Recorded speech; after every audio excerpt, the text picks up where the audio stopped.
Buenas noches a todos. Contarles, en este caso, que Ecoarte es un proyecto que tiene que ver con la reflexión en torno al medio ambiente. Nace de una cooperativa creada en el barrio La Joya que se llama Ecoemprender.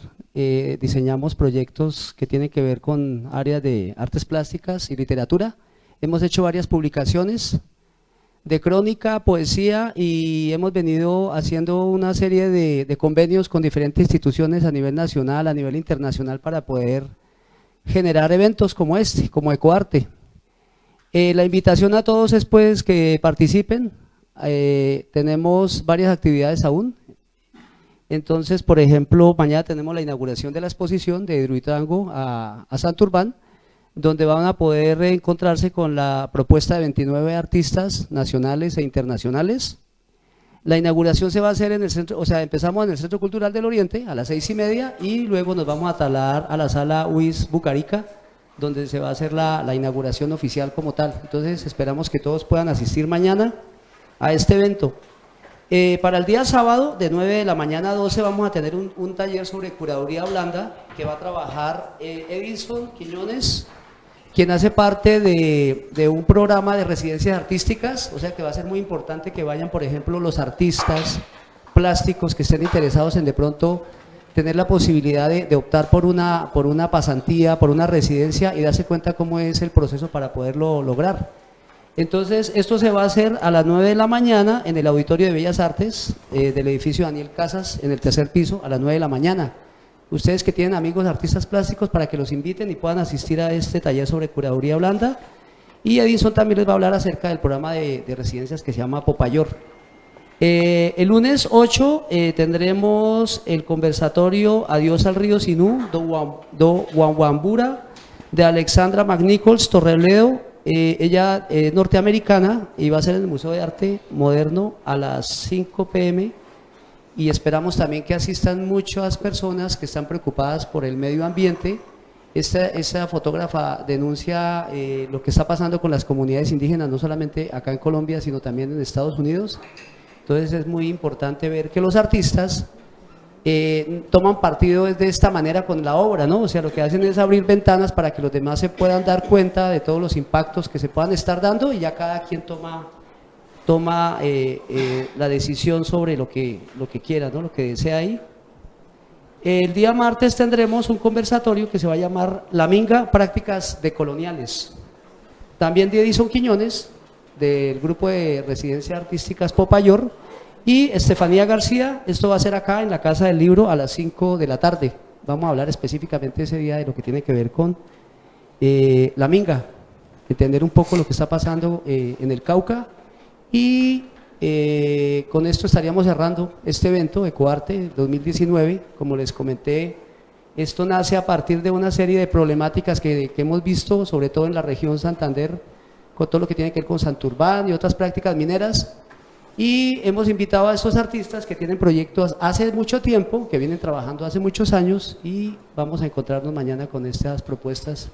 Entonces esperamos que todos mañana asistan. En este momento pues nos encontramos con Stephen Ferry. Él nos va a hablar acerca de su libro La Batea. Cualquier tipo de inquietud que tengan ustedes, pues no sé, al final o dentro de la conversación, o no sé, vas a hacerlo, ¿sí? Como mejor te parezca, en todo caso. Si hay preguntas, lancen. Entonces los dejo con Stephen Ferry. Muchas gracias a todos, muy amables.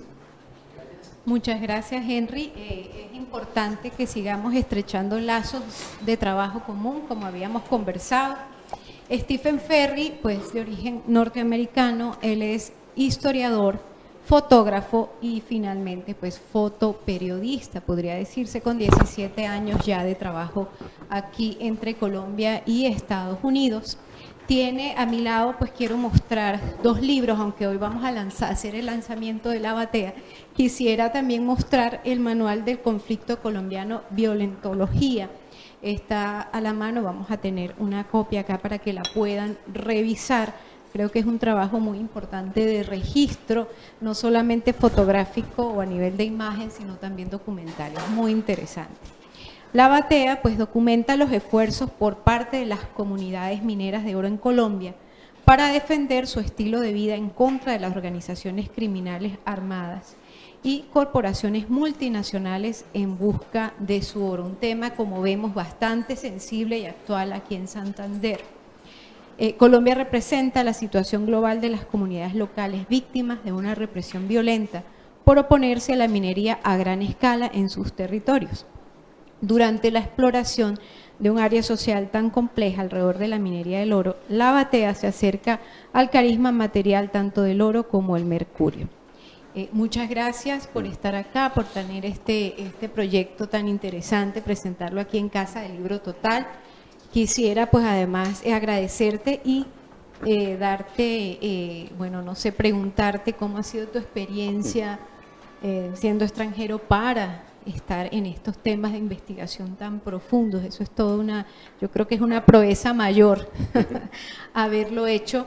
Y como podemos ver a través de los libros, pues has tenido un contacto bastante profundo y un estudio y que significa pues mucho trabajo de campo. ¿Cómo ha sido eso, Stephen?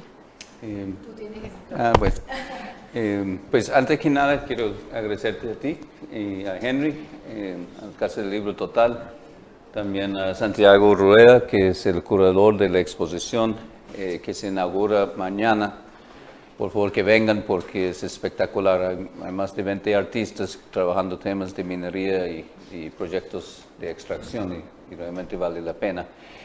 Si quieres voy como contando el libro y Bueno, quedas bienvenido, quedas en casa. Ok.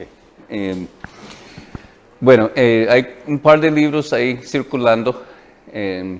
Si quieren pasarles porque la parte del tacto es esencial a este proyecto. Es algo que vengo yo trabajando en los libros, pensando en el papel, pensando en la textura. La portada tiene un pequeño punto de oro de 22 quilates, ahí que un señor artesano me lo puso, un señor que también minero anteriormente a ser un maestro de encuadernación. Las fotografías en este libro fueron tomadas casi todas en película. La película, como ustedes sabrán, está hecha por partículas de plata. Eso es lo que está sensible a la luz. Y la plata se mina de la misma forma que el oro. Incluso muchas veces se encuentran los dos metales en las mismas vetas. Me pareció importante trabajar con película porque eso manifiesta que el libro también depende de los mineros. O sea, no es un libro que se puede decir que está fuera del tema, sino que el mismo material con que se produjo el libro se produjo en las condiciones que el libro documenta. Arranco con, se puede ver, ¿cierto? ¿No? Bien. Arranco con esta fotografía que es una batea. Gracias. Es una batea con oro y mercurio en el centro. Pero empiezo el libro con esta fotografía porque todo este tema se puede abordar desde una perspectiva periodística, informativa, pero también tanto el oro, incluso el mercurio, tiene su lado místico. Tiene un lado, el oro no es como cualquier otro material, el oro manda por toda parte de la humanidad. Sí, figura en lo que es el matrimonio, figura en lo que es la economía, figura en lo que es religión. Para las culturas precolombinas y las actuales indígenas, el oro es el sol en la mayoría de los casos. Entonces busqué un lenguaje como en esta fotografía que podría acercarse un poco más a la parte metafísica, si esa es la palabra, y tratar de mezclarle con información periodística. Los textos están escritos entre yo y mi hermana, Elizabeth. Ella es antropóloga especializada en temas de minería. Y los dos encontramos una forma de trabajar juntos que fue muy chévere. Y eso fue muy especial para mí poder trabajar con mi hermana. Empezamos con la visita al Museo de Oro de un grupo de indígenas de la Sierra Nevada de Santa Marta. La colección en el Museo de Oro, la mayoría de las piezas son de la Sierra Nevada. El Mamo Kogi, Mamo Shibulata, está en este momento muy preocupado porque para su cultura esas piezas tienen vida y para él están ahí capturados, no están libres. Cierto que si no fuera por el museo, lo más probable es que esas piezas habrían sido vendidas al exterior o habrían sido fundidos. Entonces, de alguna forma, el museo sí está haciendo un servicio guardándolos, pero desde la perspectiva indígena están retenidos ahí. Y que los desequilibrios en la naturaleza que estamos percibiendo es debido también a que estos seres en oro están cautivos. Es una máscara de la cultura del tierra adentro, que es una cultura que desapareció hace más de 1000 años en la parte que ahora es Huila. Y me interesaba mucho incluir esta imagen en parte por el espiral que se ve en la mejilla, que ese espiral empezó a coger cada vez más importancia en la narración de este libro. A partir del momento cuando me encontré con este señor. Yo venía trabajando el tema después de haber hecho el libro Violentología que trata el conflicto armado. En el año 2011, cuando el oro llegó a un precio récord, había una bonanza en todo el país, lo que se dio a Santo Lumán y a muchos otros proyectos conflictivos en el país, y también dio una fuente de financiación para grupos armados. Y como ustedes sí trata ese aspecto de la minería, que es la violencia. Pero en el momento cuando me encontré con ese señor, que es indígena Nasa, en el norte de Cauca, y él me habló de cómo su comunidad usa la batea y cómo cuidan al río, cómo rehusan de usar mercurio, como tienen una relación con el oro y con la práctica de minería completamente diferente de otras formas de minería. Me di cuenta que solo hablar de la violencia, solo hablar de los estragos ecológicos, es solamente una parte de la historia, es solo un lado de la moneda. Y a partir de ese momento, a partir de la conversación con ese señor y a partir de la espiral que se ve en el sombrero, que esos sombreros son de origen zenú, de la cultura zenú, pero la espiral es casi transversal en las culturas indígenas. Y en la portada del libro hay ese espiral que también es el movimiento dentro de la batea cuando se usa. Entonces, esas son unas imágenes de esa familia de forma artesanal. Sacaron como 60,000 pesos esa tarde, sin usar mercurio. Resolvieron la semana, básicamente. Esos fueron tomados en el 2011. Desde ese entonces ya han entrado otro tipo de minería a Río Palo, con retros. Y la comunidad indígena ya está en conflicto con esos retroexcavadores para la protección del río. Ese es un detalle del oro en la batea de esa familia. Y las puntitas que uno ve ahí es oro. Es oro, esos punticos son oro. Y el oro en los ríos, eso viene granadito por millones de años, ¿no? Por erosión natural, básicamente. Y tiende a encontrarse en un suelo que está lleno de hierro. Entonces lo que pasa es como el oro es el metal más pesado, ¿cierto? Con el movimiento centrífugo, con el agua, etcétera, y la gravedad van separando el oro, va bajándose poquito a poquito. Entonces ese es un ejemplo del otro tipo de minería de río aluvión que está afectando mucho al país. Esa fotografía fueron tomadas en Zaragoza, en el Bajo Cauca antioqueño.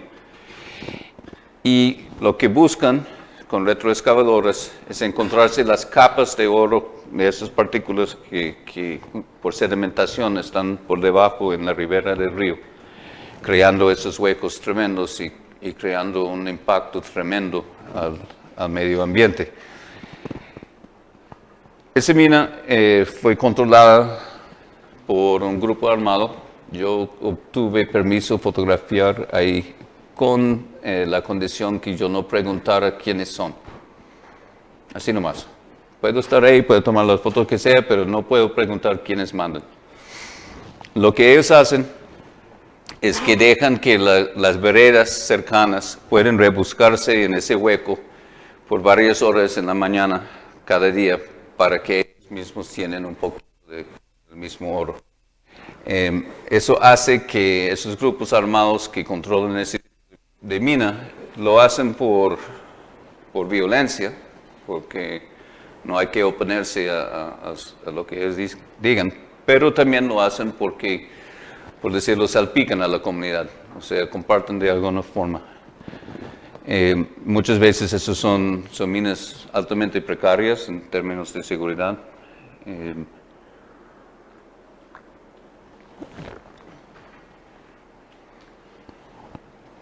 Y tomé esta fotografía, la incluyo porque a mí me da una sensación casi opuesta a la de la batea. No es un movimiento circular, no es un movimiento armónico, es un agarre, es violento.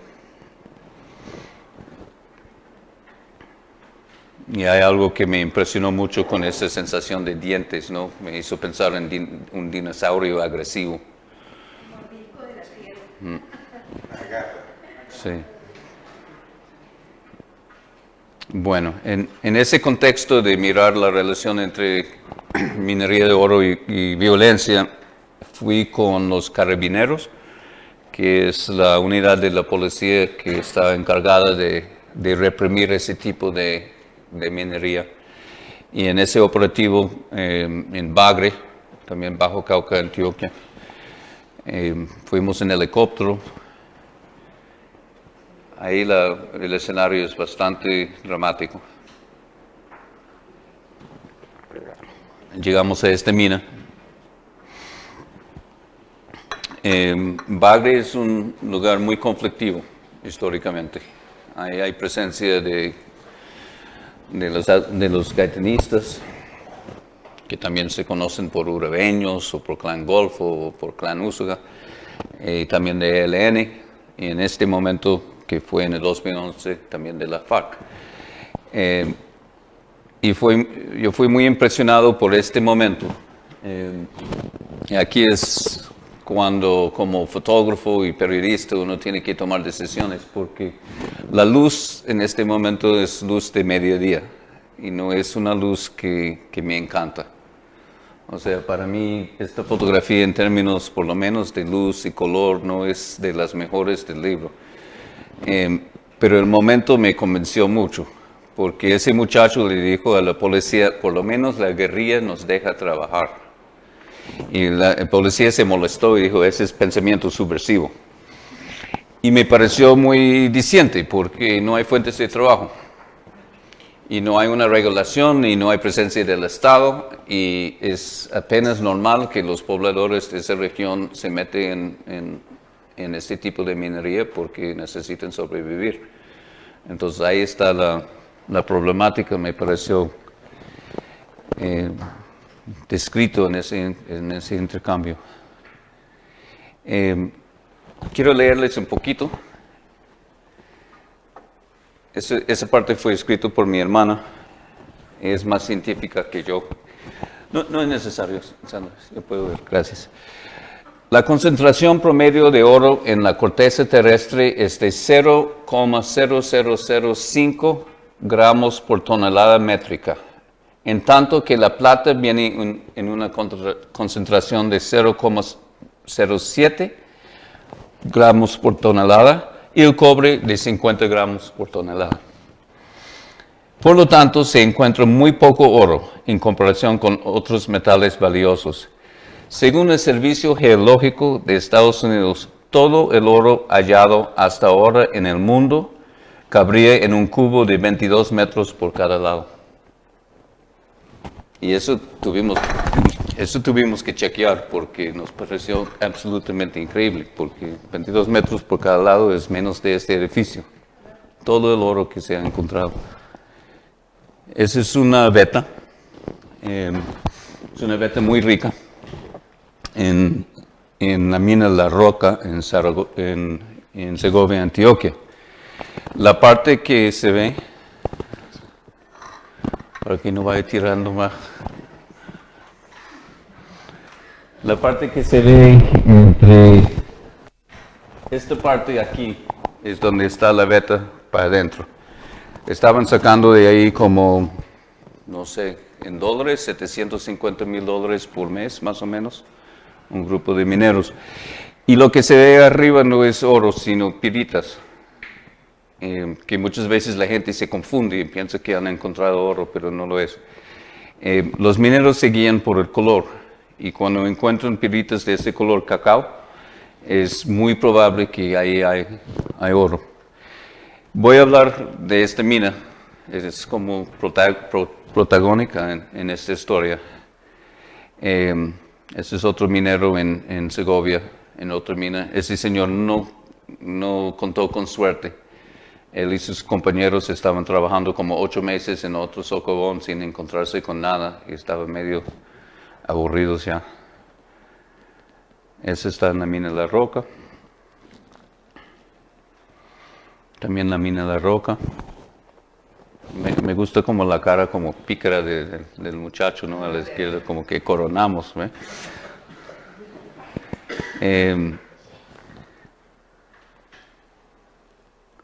Y los mineros de Segovia tradicionalmente sacan el oro a lomo, que es un trabajo impresionante. Y aquí es otra fotografía de una veta ya en Marmato Caldas, y es otra aproximación a un lenguaje fotográfico quizás menos periodístico y más abstracto, más interesado en los materiales. Entonces estuve tratando como de mezclar esos dos lenguajes. ¿Qué pasó con La Roca? Esa foto la tomé en el 2012. Eso está en las afueras de la mina, donde vimos esa veta. Esa es una chatarrera, que es la palabra que se usa en la minería tradicional aquí, para la costumbre que existe en toda parte de los Andes, que viene desde hace cientos de años. Hemos descubierto documentos de la colonia. Supongo que eso viene de antes de la colonia. Pero la práctica es dejar a la comunidad las rocas que no son la veta en sí, pero que cerca de la veta, que tienen oro, aunque no en tanta concentración como la veta misma, para que la comunidad, generalmente son mujeres, pueden trabajar esas rocas gratis y llevarse algo. Eso es muy común en la minería tradicional. Y los dueños de La Roca me mostraron su chatarrera con mucho orgullo, y que mira que aquí hay unos más de 200 mujeres y son viudas del conflicto y estamos aportando a la comunidad, etc. Cuando volví, ese es un detalle de una...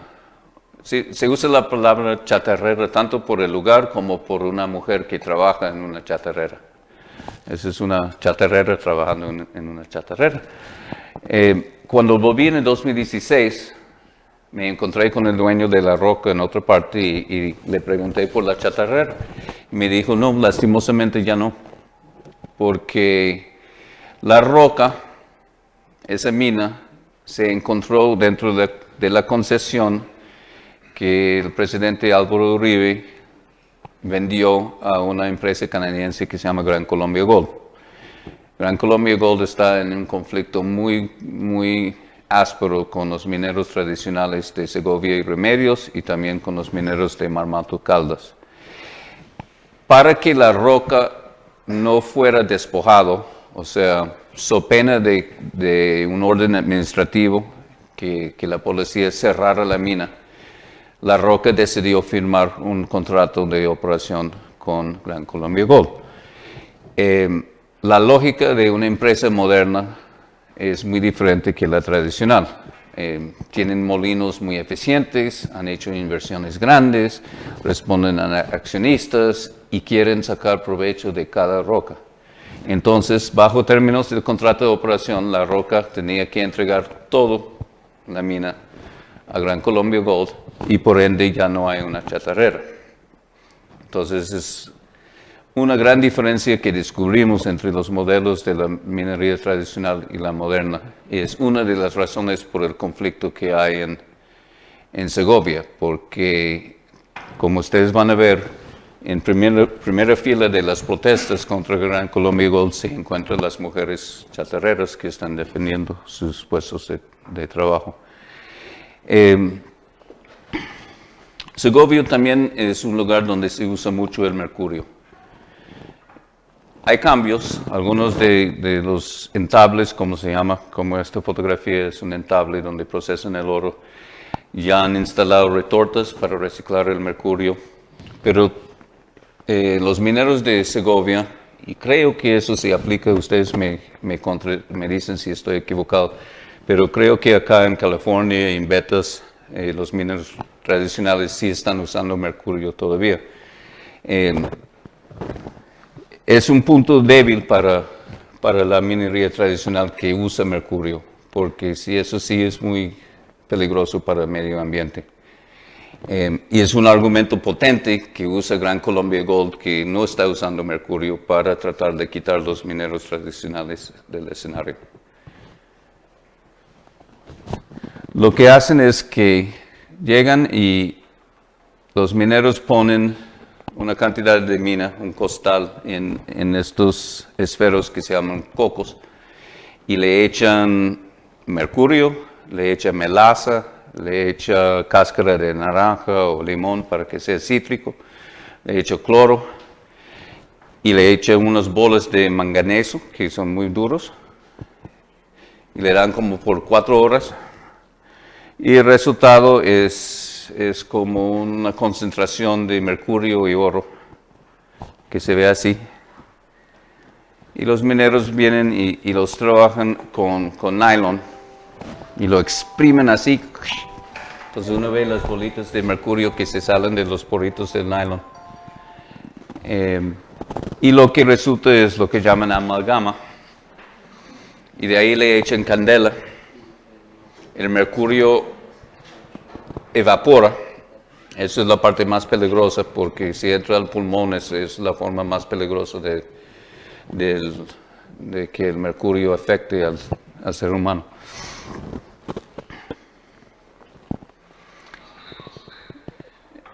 Esta secuencia de fotografías trata en detalle la historia de Segovia, que es una ciudad que ha sido atravesada por el conflicto armado, ha sufrido mucho.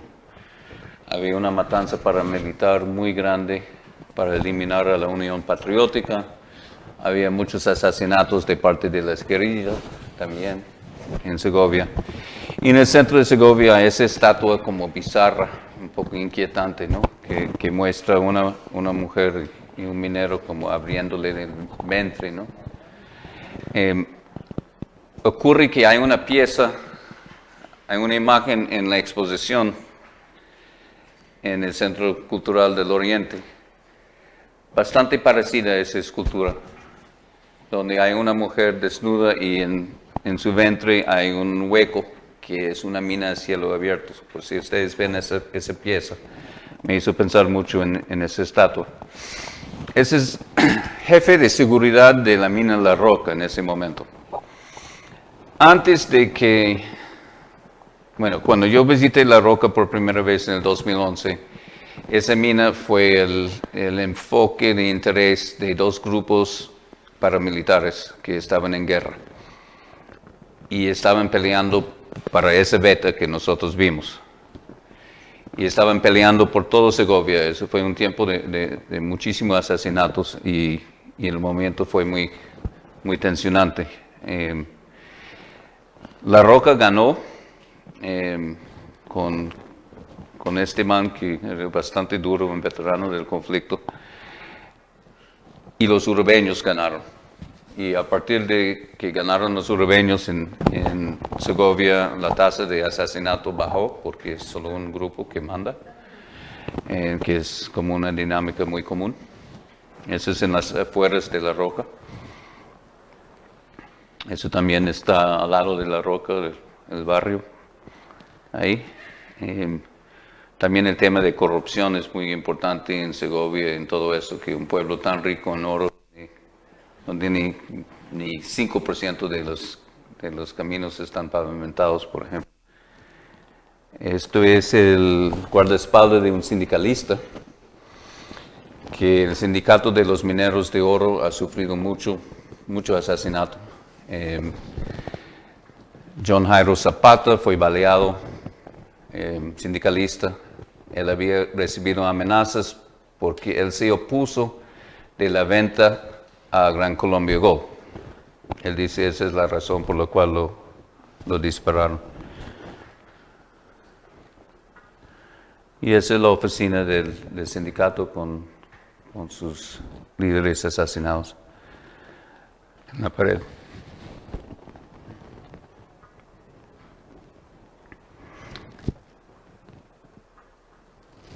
Esas fotografías fueron tomadas el año pasado. Eso fue el penúltimo paro que ha habido. Había otro en el 2017, también muy bravo. Y esos paros son regionales, es Segovia y Remedios, y son completos. O sea, todo el pueblo se paró, completico por 47 días, que es mucho tiempo, para obligar que Gran Colombia Gold negociara con los mineros tradicionales esos contratos de operación. La concesión que tiene Gran Colombia Gold es en perpetuidad y es 18,000 hectáreas. Entonces, dentro de esas 18,000 hectáreas se estima más de 500 bocaminas de mineros tradicionales, que una vez que esa venta se aprobó, de esa concesión, de un día al otro son ilegales.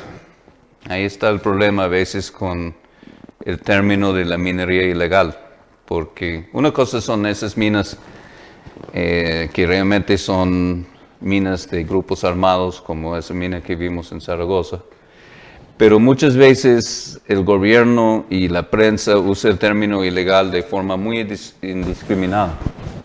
Y todo minero que no tenga un título minero, que no está formalizado, lo llaman ilegales, como si fueran criminales.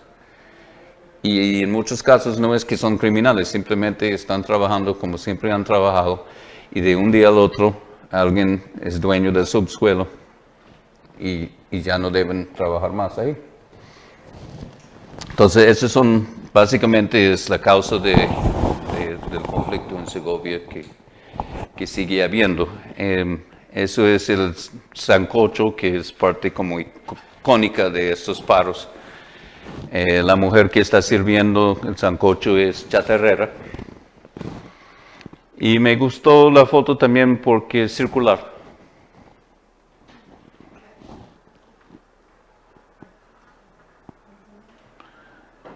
Los mineros tradicionales ganaron. Eso fue el momento cuando corrieron el ESMAD del pueblo.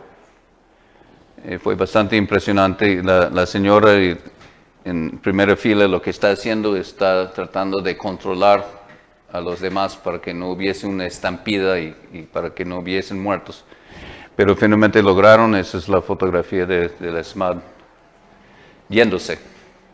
A partir de ese día, porque el ESMAD estuvo ahí tratando de desmantelar el campamento de los mineros en huelga y romper el paro. A partir del momento cuando los mineros ganaron, la gobernación de Antioquia anunció que sí, Gran Colombia Gold va a sentarse y negociar de nuevo con la mesa minera.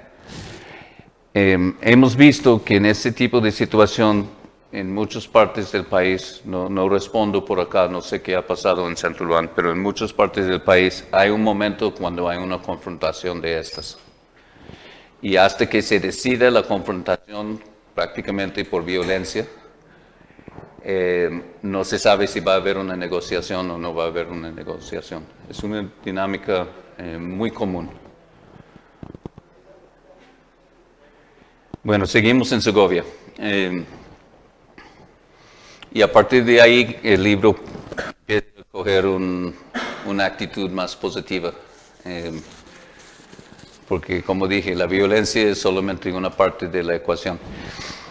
Entonces la Gigantona es un carnaval en Segovia muy particular. Ella es heredada de los españoles. En España hay gigantonas y son cabezonas también, como ella. Pero en la versión criolla, ella representa una minera que usaba la batea en el río Nechí y que fue a Zaragoza cada año con su oro y vendía su oro, y con el dinero ella armó una gran farra y contrató la banda y puso el trago y por eso los mineros la veneran. Un pueblo que ha pasado tanta violencia también tiene una como doble lectura un poco en este contexto.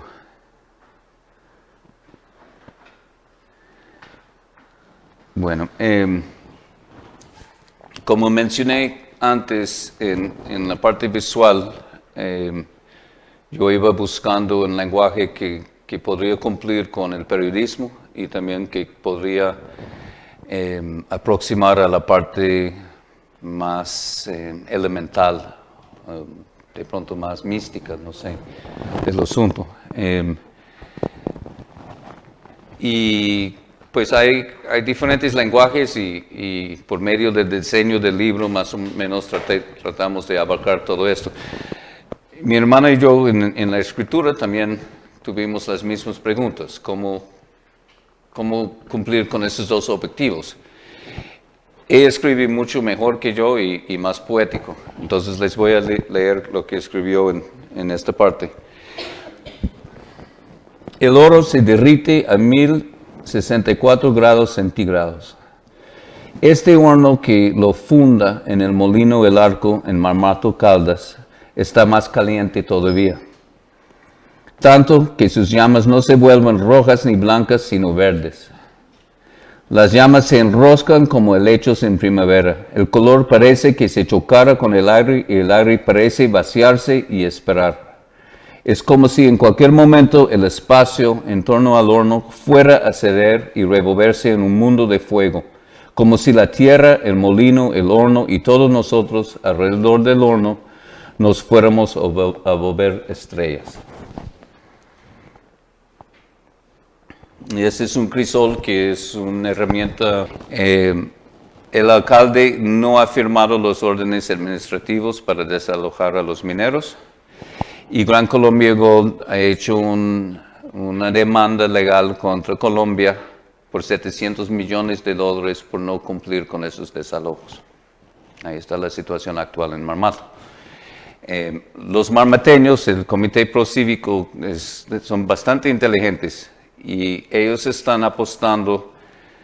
Primero ganaron un fallo del Corte Constitucional, que el Corte Constitucional ha sido clave en muchos de esos conflictos para defender los intereses de los mineros tradicionales. En Marmato fue la primera vez que el Corte falló que no había consulta previa ni con los indígenas ni con los afros, que típicamente las consultas previas tienen que ser con esos grupos, ni con los mineros tradicionales. Fue la primera vez que yo sepa que los cortes reconocieron los mineros tradicionales como un grupo constituido con el cual uno tiene que hacer la consulta previa. De todas formas, fui allí y encontré un lugar que para mí es como un cuento de hadas, prácticamente.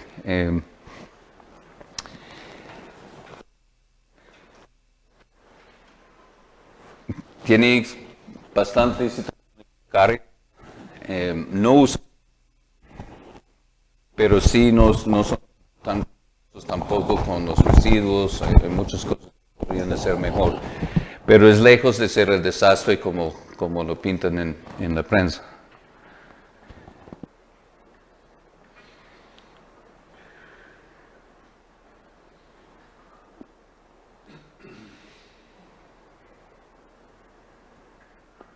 Entonces ese es el cerro del burro.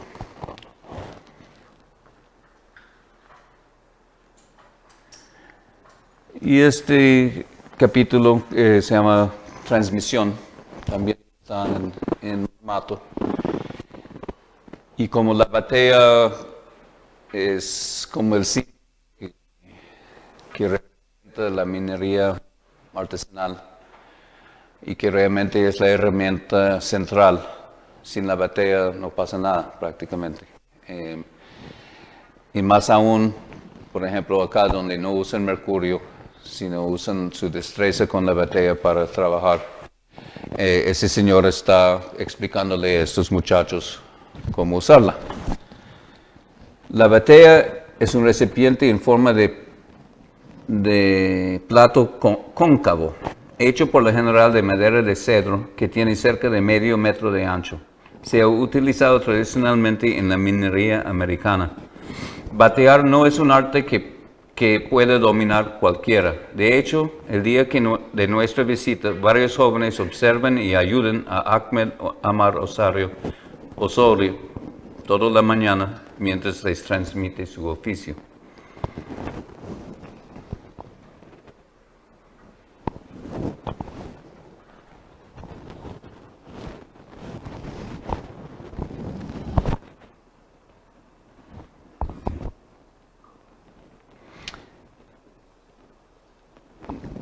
No se puede hablar del oro en Colombia sin hablar de la historia de la población afrodescendiente, de los descendientes de las personas que fueron traídas y esclavizadas para trabajar el oro.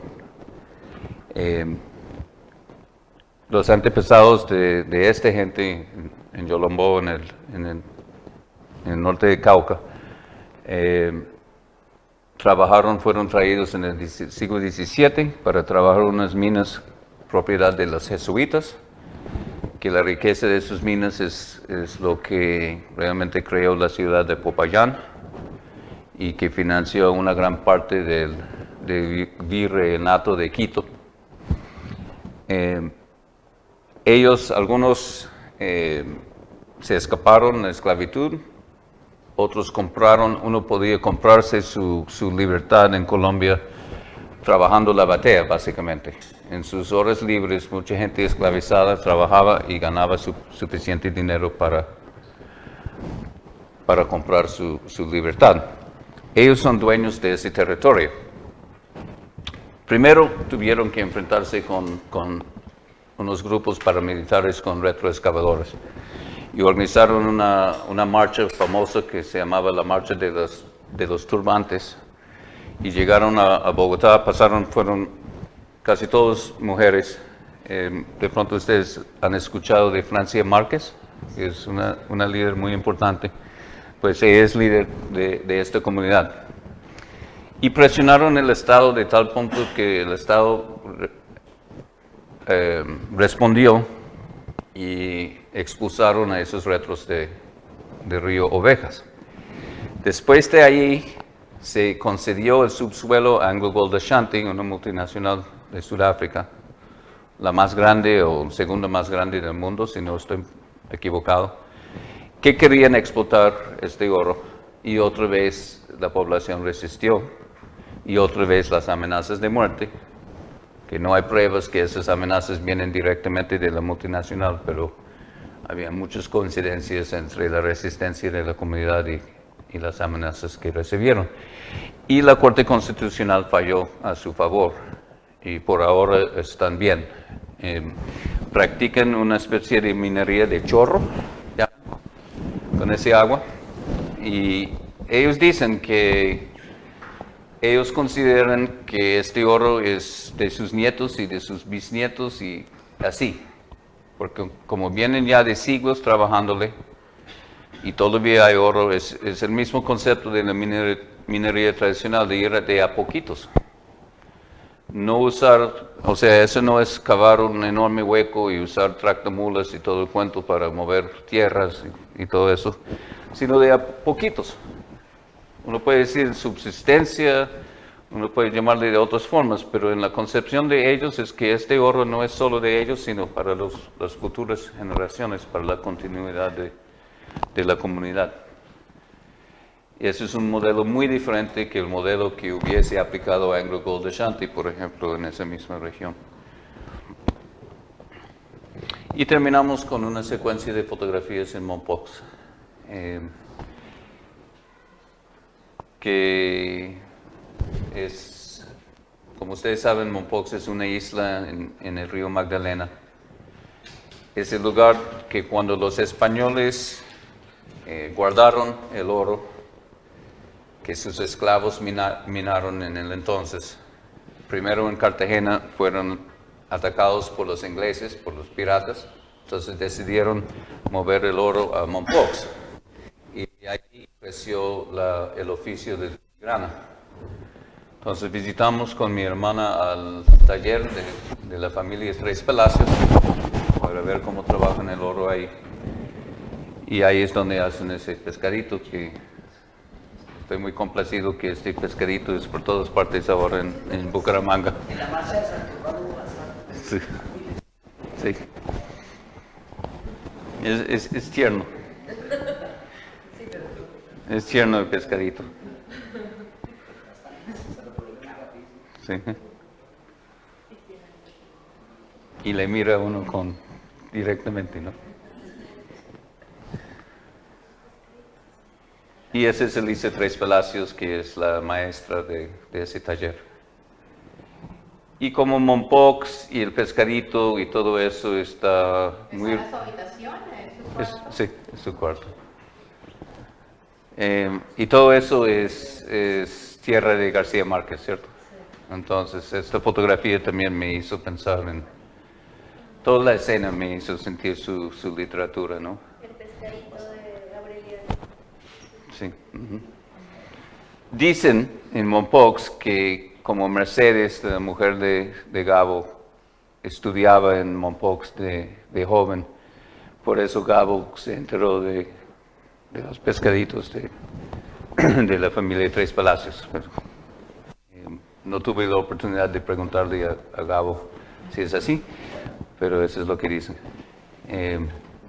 Luego hay una serie de fuentes para que la gente que se interese puede consultar.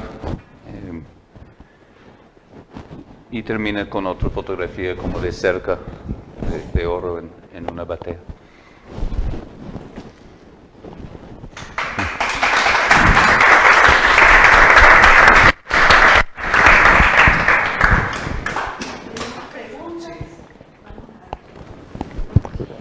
Muchísimas gracias, Stephen. Ajá. Fue además una presentación, ¿no? Además la parte emocional y anecdótica al mismo tiempo que pones en cada uno de los capítulos, pues hace del recorrido pues algo muchísimo más amable. Quisiera ver si hay preguntas para Stephen, primero acá, luego allá. Yo le diría que se podría llenar un cubo aproximadamente de 22 metros por 22 metros por 22 metros de oro si se extrajera todo el oro del mundo. ¿Sí se justifica por una cantidad tan mínima acabar con todo el planeta? O sea, hablando de las proporciones, ¿no? 22 metros por 22 por 22 no es nada. No alcanza a medir ni una casa.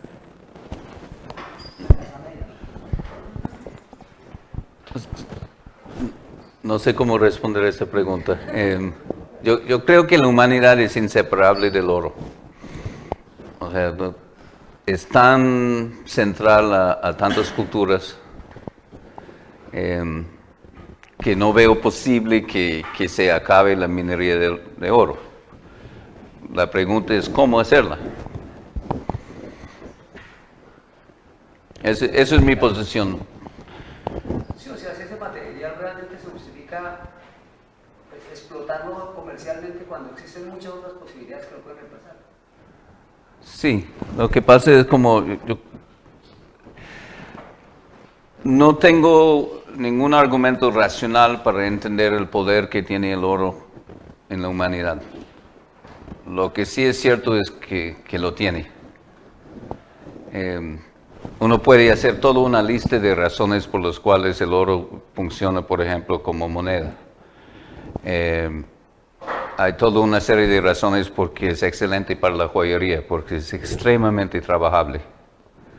Es lo más fungible que hay, ¿cierto? Entonces, por ejemplo, el puntico de oro que está en la portada del libro, eso viene de laminilla. Esa laminilla es tan delgada que uno le sopla y flota en el aire, ¿cierto? El oro siempre ha tenido un papel en muchas religiones. ¿Por qué exactamente? No tengo argumentos. Lo que sí siento es que la humanidad el oro es parte de nuestro, es muy difícil, parte de nosotros, por decirlo así.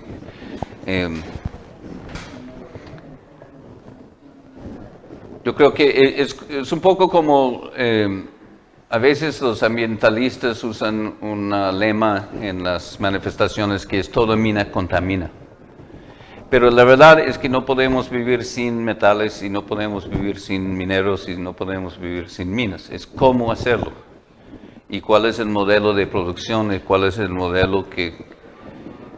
cuál es la relación entre esa mina y la comunidad, cómo se hacen las decisiones y cómo trabajar para no afectar a las fuentes hídricas, para no afectar al medio ambiente y para no afectar a los trabajadores, ¿cierto? Pero personalmente la conclusión de este trabajo para mi hermana y yo es que hay muchas lecciones desde la minería tradicional. No es que todos los mineros tradicionales sean santos, o sea, que no estamos romantizando esto. Espero que no, porque también cometen errores y hay comunidades tradicionales que insisten en el uso del mercurio, por ejemplo, que es realmente un problema. Pero hay muchas lecciones de parte de los mineros tradicionales de cómo proceder con la minería de una forma que no es tan destructiva y no es tan monopolizante, para que ese oro sirva para la comunidad y no solo para unos pocos. Bueno, lo que iba a preguntar era sobre la elección. Bueno, hiciste todo con película, ¿no? La elección del color y el blanco y negro, que te hizo tomar la decisión de ciertas imágenes. Porque en un principio pensaba, las imágenes con textura, por ahí sí está blanco y negro, pero no, hay muchas imágenes a color, como la del crisol, que también están a color. Entonces, Sí. ¿cómo fue tu decisión ahí en el uso del color y el blanco y negro? Sí, la pregunta es buena, también me la hago. En el libro previo también mezclé blanco y negro y color, y por otras razones quizás, pero me gustó. En parte porque sencillamente me pareció una forma de hacer la narración menos monótona. O sea, me dio otra herramienta de narración que podría ser sorprendente o podría trabajar ciertos ritmos cambiando. Eso fue una de las razones. Otra razón es que ciertos temas, por ejemplo, el mercurio, por ser así plateado y todo, me pareció necesariamente tenía que trabajarle en blanco y negro, era una cosa intuitiva. Tengo fotografías del Entable en color, pero no me interesan de la misma forma. La foto que más me interesa visualmente en el libro es esta. Es una fotografía que para mí tendría que haber sido en color. Pero para nada se puede hacer un libro sobre el oro en blanco y negro. O sea, esta fotografía en blanco y negro no tiene ningún sentido. Incluso en algún momento cometí un error porque finalmente llegué a la Fundición Gutiérrez en Medellín, que es donde funden la mayor parte del oro del país. Y era todo un trabajo para ganarme el permiso y tenía un lingote así de oro. Y yo tenía mis dos cámaras, color y blanco y negro, y tomé la foto en blanco y negro. Y no sirvió para nada. Entonces, ups. Entonces me dije, bueno, necesito como un criterio. Y lo que decidí, hay un par de fotos creo que rompen la idea, pero decidí que yo iba a tomar fotos en color cuando el color oro está presente en la escena. No necesariamente el oro así, pero por lo menos el color. Entonces me guié por ese principio. De pronto arbitrario, pero era para tener alguna estructura, algún concepto. Entonces eso es, por ejemplo, esta fotografía, hay un poquito de oro en el sombrero del señor, ¿cierto?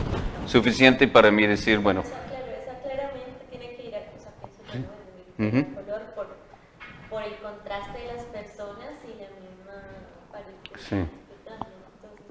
Pero bueno, sí, me preguntaba cuál había sido. Lo que espero, y no sé si es exitoso, pero espero que en el transcurso de leer el libro y mirarlo, que esos cambios pasen desapercibidos, que no es una distracción, sino que, pero no sé, de pronto para unos funciona y para otros no. Steven, tú presentaste ese libro ya ahí en Segovia.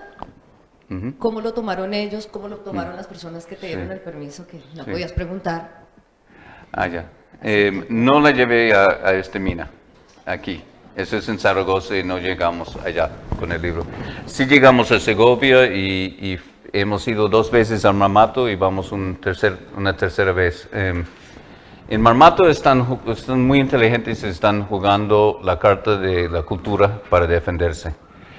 Y mi hermana está llevando, como ella hizo su trabajo de campo en Guanajuato, México, ahora está llevando el cronista de Guanajuato a Marmato, Caldas, para que Guanajuato sea una ciudad hermana de Marmato y para ayudar a que los marmateños busquen el estatus de patrimonio intangible como forma de protegerse.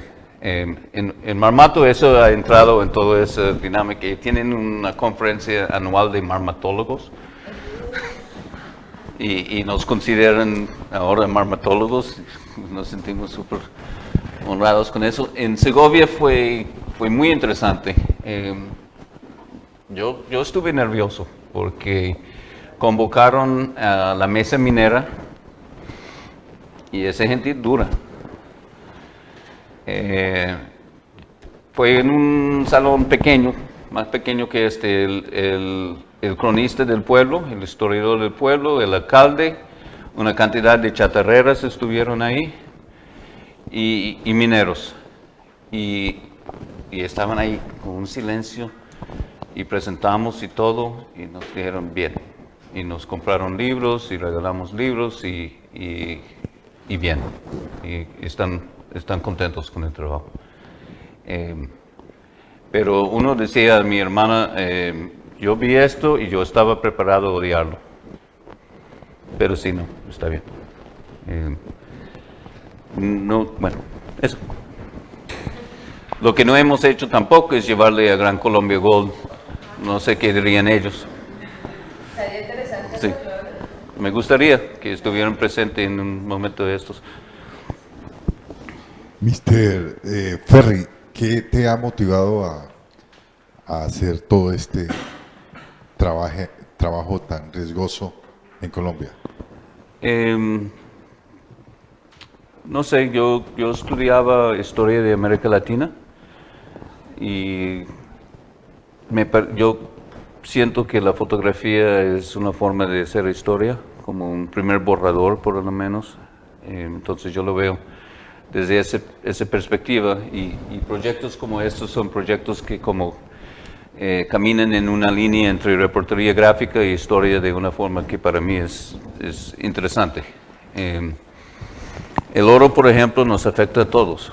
Entonces, en las Américas es transversal. O sea, en Estados Unidos también ha tenido un impacto muy, muy grande. La historia de la esclavitud también es transversal. Los conflictos entre comunidades y proyectos, megaproyectos, eso es mundial.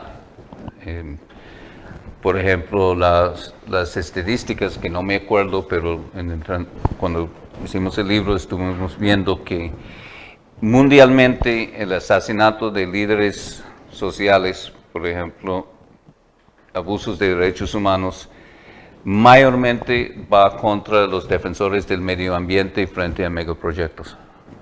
Eso es aquí, eso es en Indonesia, eso es en Filipinas, eso es en África. Entonces, ocurre que en Colombia se encuentran los elementos para narrar algo que también es importante en todas partes, ¿no? Una historia cruda, ¿no? ¿Qué moraleja te deja toda esta investigación? ¿Qué nos puede compartir usted como extranjero de esta circunstancia tan terrible? Esa violentología también. Pues, sí, la batalla es mucho menos violento. Tratamos de que el libro sea, por lo menos en un 51% optimista, o por lo menos que la emoción que produce desde la portada y la experiencia y todo no sea una experiencia agreste. En ambos casos hay una decisión en ambos casos buscamos hacer periodismo que no es estigmatizante. En el caso de violentología, el libro trata de contestar la interpretación del conflicto que todo esto es narcotráfico. Por esa razón, por ejemplo, la foto en la portada es una foto que fue tomada en el 1954, antes de que hubiese un mercado para cocaína.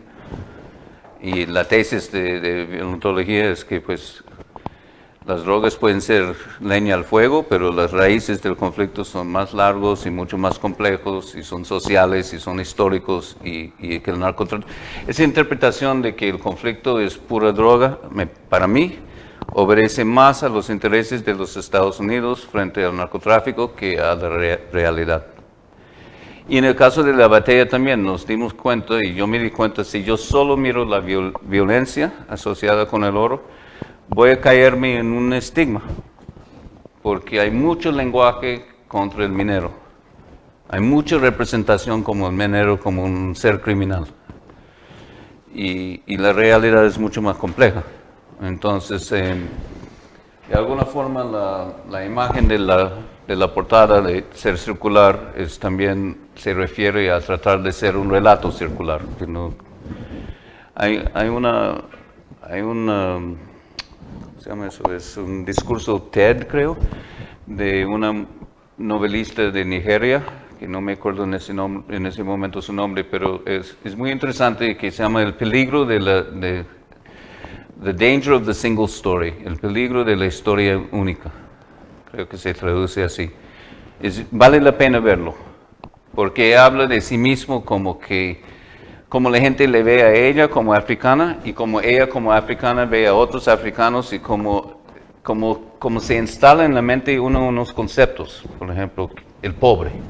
Ella habla mucho de eso, el concepto de que ella tenía, porque venía de una familia clase media de Nigeria, de padres universitarios, y ella habla de que tenía un empleado y que vivía de un pueblo, y sus padres decían, ay, viene de un pueblo bien pobre. Y cuando ella fue al pueblo de ese señor, encontró que fue un pueblo lleno de cultura y muchísimas cosas interesantes, y no fue solamente pobre. Entonces, es interesante ese discurso, porque es muy fácil, y eso pasa mucho en el periodismo, que uno llega a tener una sola historia, la minería ilegal, y todo el mundo quería. Fue muy fácil para mí vender la historia de la minería ilegal a los editores. Que precisamente, Stephen, por lo que nos has estado contando, y desde el punto de vista de los dos libros, precisamente tu punto de vista es transversalizar los puntos de vista, y además me gusta muchísimo cómo no satanizas la idea de la minería, sino que te vas también a ciertas comprensiones pues más antropológicas sobre el papel del oro en las comunidades, por ejemplo, y a nivel ancestral y a nivel incluso místico, por decir así, como no decir más allá religioso, etcétera. Entonces creo que estás ofreciendo un punto de vista pues mucho más actualizado y que no tiene ese sesgo politizante además, y eso logra, pues como repito, desatanizar un poco tanto. Me imagino que el problema de la deontología, como lo acabas de decir, que no es un problema solamente de drogas, y en el caso de pues la batea, también hay la propuesta, no de defender, pero sí visualizar esas comunidades que dependen de esa extracción desde el punto pues más artesanal, desde el punto de vista más artesanal y lo que hay. Me encantó, por ejemplo, la historia de las chatarreras. Es un punto de vista y es una historia además pues bastante invisibilizada, ¿no?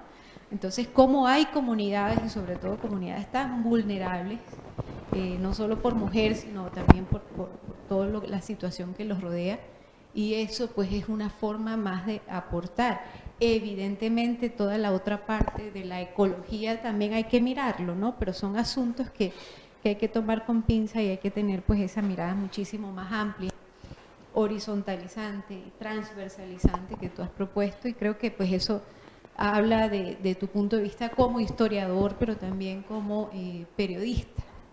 Un periodista no debe tener una mirada única sobre los asuntos y creo que eso es lo interesante. Tenemos aquí la propuesta también de nuestro Gerson Moreno, él es también abogado y él tiene es un historiador nato también, te lo voy a presentar, adelante. Bueno, yo tengo dos inquietudes. ¿Cómo hablar del oro, que es algo tan rico, en medio de tantas personas pobres? Y estoy hablando del tema de las chatarreras, focalizando puntualmente lo que busca su señoría en su libro, que es una obra de arte, y lo analizo, porque como usted decía al principio, hay que tocar el libro para poder entender el mensaje que usted quiere transmitir. Cuando uno toca la pasta del libro, es en reciclaje, en material en cartón prensado, trae una espiral en la portada, lo que indica que en el centro de la espiral está el objetivo, que es destacar el mensaje de la pureza del relato que usted transmite en las páginas interiores y en las fotografías coloridas y de blanco y negro que tiene la obra. Esa compaginación y esa lectura a mí me inspira una pregunta. ¿Cómo lograr que se dé el verdadero equilibrio dentro del desarrollo sostenible? Porque todos necesitamos el oro para algo. Primero, para salir de la pobreza, la mayoría de colombianos.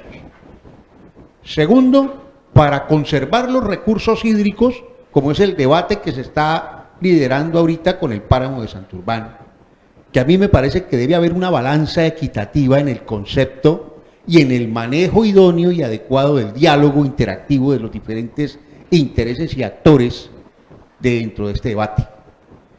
Y lo último es, yo quisiera conocer su concepto como extranjero, norteamericano que es, y aquí pues nosotros siempre hemos tenido ciertas reservas con los americanos, y cosa que no es justa porque afortunadamente hay personas con ese estadio de visión cultural, como lo decía la doctora Sandra, socio-explicativa en su obra. ¿Cómo lograr que los extranjeros entiendan de una vez por todas de que las riquezas no solamente son para quien las compra, sino también para quien las puede explotar? ¿Cómo lograr eso? Muchas gracias, maestro.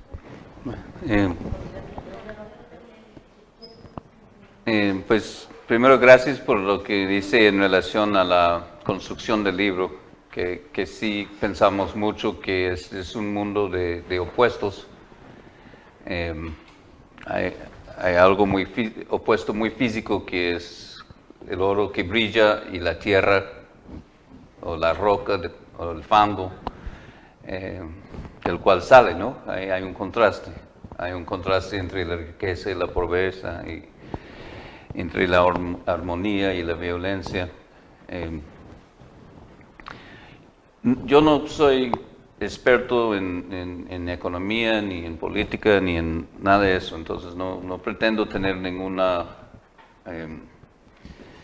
idea articulada de cómo llegar a un modelo de minería que sea agradable o amable con el medio ambiente y socialmente responsable y todo. Lo que sí pienso es que hay mucho oro y hay mucha necesidad y debe haber una forma de que ese oro voy a ser más concreto. En el caso de Colombia, las regalías que las empresas extranjeras pagan a la nación por la explotación de los recursos, sea petróleo, oro, es muy pequeño comparado con otros países, sin hablar de los países que han nacionalizado esos recursos. En comparación con muchos países, el nivel de regalías aquí, que es menos de 4% en muchos casos, es mínimo, es muy pequeño. Yo empezaría quizás por ahí. El planteamiento del libro es que la escala es muy importante, que se puede trabajar minería, pero cuando se empiezan a trabajar en una escala y con una rapidez, con un afán de sacar todo el valor lo más rápido posible, mayor es el daño. Entonces, desde esa perspectiva pienso que la minería tradicional sí ofrece unas lecciones, porque tienen otra filosofía.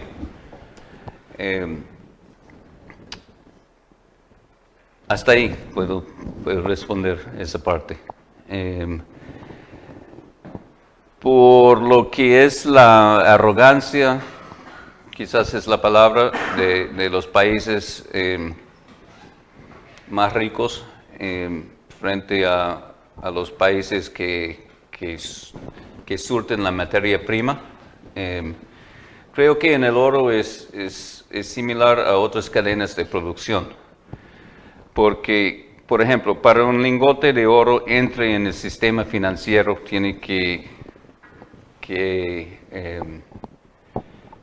tener hay una serie de exigencias de pureza. Y los laboratorios que llegan a tener ese nivel de pureza están en Europa, en Estados Unidos. Entonces, como en todo el resto, llámese café, llámese cacao, llámese petróleo, etc., si un país es solamente proveedor de la materia prima y en otro país es donde el valor agregado, que realmente es donde reside las ganancias, elabora esa materia prima, la situación va a ser una de dependencia. Eso se ve en el oro también. Hasta ahí. Bueno, Stephen, perdón, Karin, pero es que nos llevamos haciendo. No, es algo muy breve. Hace como 2 años estuve en el páramo de Santurbán, pero en la parte que tiene Minesa. Y bueno, una cosa es que la gente salga a protestar, bueno, todo el tema alrededor, pero estar allá y uno dice, pero